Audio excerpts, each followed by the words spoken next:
নমস্কার বন্ধুরা, জিওগ্রাফির mock test number 16তে তোমাদের সবাইকে স্বাগত। আজকে যে ইউনিটটা নিয়ে জিওগ্রাফির আমরা আলোচনা করব সেটা হচ্ছে রক্স টাইপস এবং এটার ক্যারেক্টারিস্টিক্স নিয়ে, এবং অন্যান্য আনুষঙ্গিক টপিকগুলো থাকবে, যেটা তোমাদের টিআরবিটি পরিচালিত টেট 2 পরীক্ষার জন্য খুবই গুরুত্বপূর্ণ। এছাড়াও আমরা এর আগে 15টি mock test already topic wise নিয়ে নিয়েছি। প্রত্যেকটা টপিক থেকে 40 থেকে 50টা, কোনো টপিকে 60টা 70টা করে কোশ্চেন আমরা প্র্যাকটিস করেছি, ঠিক আছে। এবং প্রত্যেকটা টপিকের প্রত্যেকটা ভিডিওর জন্য ডেসক্রিপশানে ওই টপিক রিলেটেড কিছু নোটস তোমাদের সুবিধার জন্য আমরা দিয়ে দিয়েছি। তো মক টেস্টগুলো দেওয়ার আগে ভিডিওটা পজ করে ওই নোটসগুলো একবার ভালো করে একবার না 2-3 বার পড়ে নেবে, এবং প্রত্যেকটা মক টেস্টে সেগুলো ভালো করে পড়ে নেওয়ার পর এই মক টেস্টগুলো তোমরা দিয়ে দেখবে, তাহলে আমাদের প্রিপারেশানটা একটু এগিয়ে যাবে। বেশি দেরি করবো না, আজকে খুব তাড়াতাড়ি আমরা মক টেস্টটা শেষ করে নেব। প্রত্যেকটা কোশ্চেনের জন্য তোমাদের 5 থেকে 10 সেকেন্ড সময় দেওয়া হবে। আজকের এই 16 নম্বর মক টেস্টের প্রথম প্রশ্নটা হচ্ছে, নিচের কোনটি অগ্নিজ পাথরের উদাহরণ? পাথর, গ্রানাইট, শিলাবৃষ্টি, আয়নস্টাইন, এগুলো থেকে কোনটি অগ্নিজ পাথরের উদাহরণ? সঠিক অপশানটি তোমরা কমেন্ট বক্সে অবশ্যই লিখে দেবে, এতে করে তোমাদের প্রস্তুতিটা একটু এগিয়ে যাবে। তো নিচের যেটি অগ্নিজ পাথরের উদাহরণ সেটি কোনটি হবে? গ্রানাইট। মনে রাখবে, গ্রানাইট হলো অগ্নিজ পাথর যা আগ্নেয়গিরির গহ্বর থেকে নির্গত মূলমূত্রের ঠান্ডা হয়ে সলিড হয়ে যায়। মলমূত্রের সঙ্গে ঠান্ডা হয়ে সলিড হয়ে তৈরি হয়, যেটাকে আমরা গ্রানাইট বলি, এবং এটা একটা অগ্নিজ পাথর। অগ্নিজ বলতে আগ্নেয়গিরি, এটা মনে রাখবে। পরবর্তী প্রশ্ন, কোন ধরনের পাথর লবণ এবং ক্যালসিয়াম কার্বনেটের সংমিশ্রণ থেকে গঠিত হয়? ধাতু পাথর, অভ্যন্তরীণ পাথর, সঞ্চালিত পাথর, চুনা পাথর। তো প্রশ্নটা ভালো করে দেখে নাও, কোন ধরনের পাথর লবণ এবং ক্যালসিয়াম কার্বনেটের সংমিশ্রণ থেকে গঠিত হয়? ধাতু, অভ্যন্তরীণ, সঞ্চালিত নাকি চুনা পাথর? কোন অপশানটি সঠিক হবে? সঠিক অপশানটি তোমরা কমেন্ট বক্সে অবশ্যই লিখে দেবে। এ, বি, সি নাকি ডি? 2-এর এ, 2-এর বি, 2-এর সি, 2-এর ডি, এভাবে তোমরা কমেন্ট বক্সে লিখতে পারো। তো 2 নম্বর প্রশ্নের যে অপশানটি সঠিক হবে সেটি হচ্ছে কোন পাথর? চুনা পাথর। তো মনে রাখবে, চুনা পাথর ক্যালসিয়াম কার্বনেট এবং অন্যান্য খনিজ মিশ্রণের মাধ্যমে গঠিত একটি সঞ্চালিত পাথর। আমাদের পরবর্তী প্রশ্ন 3 নম্বর, কোন পাথরটি সিলিকনের সংমিশ্রণে গঠিত? শিলা, চুনা পাথর, গ্রানাইট নাকি জিপসাম? ভালো করে প্রশ্নটি আরেকবার পড়ে নাও। কোন পাথরটি সিলিকনের সংমিশ্রণে গঠিত? শিলা, চুনা পাথর, গ্রানাইট নাকি জিপসাম? তো 3 নম্বর প্রশ্নের যে অপশানটি সঠিক হবে সেটি হচ্ছে, যে পাথরটি সিলিকনের সংমিশ্রণে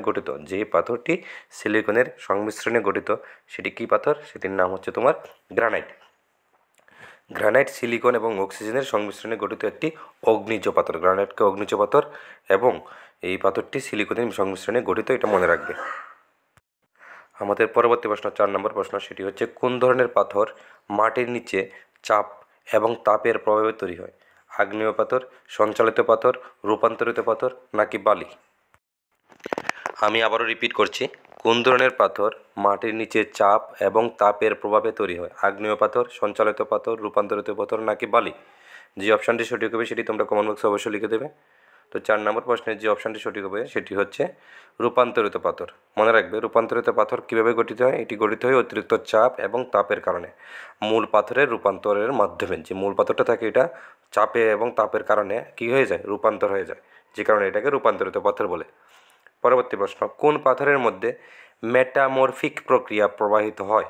কোন পাথরের মধ্যে মেটামরফিক প্রক্রিয়া প্রবাহিত হয়? শিলা, পেন্টোলিপ, সিলিস নাকি স্লেট? আবার বলছি, কোন পাথরের মধ্যে মেটামরফিক প্রক্রিয়া প্রবাহিত হয়? সেটাকে শিলা হবে, পেন্টোলিপ, সিলিস নাকি স্লেট হবে? তো যে অপশানটি সঠিক হবে সেটা হচ্ছে, যে পাথরের মধ্যে মেটামরফিক প্রক্রিয়া প্রবাহিত হয় সেটি কী পাথর? সেটি হচ্ছে স্লেট। স্লেট একটি রূপান্তরিত পাথর যা শিলা থেকে মেটামরফিক প্রক্রিয়ার মাধ্যমে রূপান্তরিত হয়।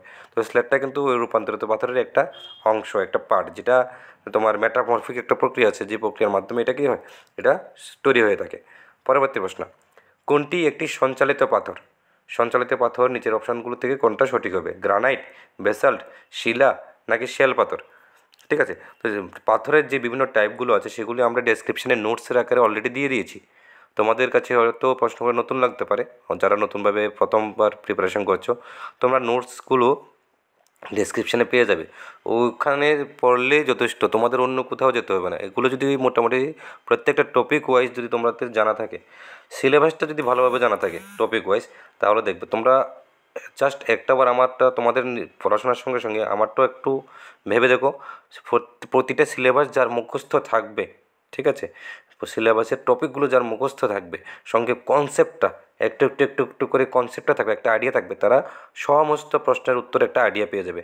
অনেকগুলো অপশান থাকে, যে যেমন এখানে আছে সঞ্চালিত পাথর, ঠিক আছে, এটা পাথরের থেকে আসে, কিন্তু অনেকগুলো অপশান তোমরা এমনভাবে পেয়ে থাকবে যেগুলো এই টপিক থেকে নেই, আমাদের সিলেবাস থেকেই নেই, এমন অপশানও থাকে। তো ওগুলো অটোমেটিক্যালি কী হয়, এলিমিনেট হয়ে যায়। সেই জন্য সিলেবাসটা জানা থাকা এবং সিলেবাসের প্রত্যেকটা টপিক ইউনিট ওয়াইজ প্রিপারেশন করা খুবই খুবই প্রয়োজনীয়। সেই জন্যেই আমরা আমাদের ভিডিও ডেসক্রিপশন বক্সে আমরা নোটগুলো দিয়ে দিই প্রত্যেকটা মক টেস্টের সঙ্গে সঙ্গে। তো সঞ্চালিত পাথর কোনটি হবে, সেটি হচ্ছে শেল পাথর। শেল পাথর হলো একটি সঞ্চালিত পাথর যা শেলের অবশিষ্টাংশ সংমিশ্রণে গঠিত। এবং তোমরা এটাও দেখতে পাচ্ছ যে প্রত্যেকটা কোশ্চেনের সঙ্গে সঙ্গে আমরা কী দিয়ে দিচ্ছি, একটা ব্যাখ্যা দিয়ে দিচ্ছি, ঠিক আছে। তো আবার রিপিট করছি আমি, শেল পাথর হলো একটি সঞ্চালিত পাথর যা শেলের অবশিষ্টাংশের সংমিশ্রণে গঠিত হয়। পরবর্তী প্রশ্ন, নিচের কোন পাথরটি প্রধানত সমুদ্র তলদেশে গঠিত? সমুদ্র তলদেশে কোন পাথরটি গঠিত? শিলা, চুনাপাথর, বেসাল্ট নাকি গ্রানাইট? শিলা, চুনাপাথর, বেসাল্ট নাকি গ্রানাইট? তো যে পাথরটি সমুদ্রের তলদেশে গঠিত সেটি কোন পাথর? সেটি হলো চুনাপাথর।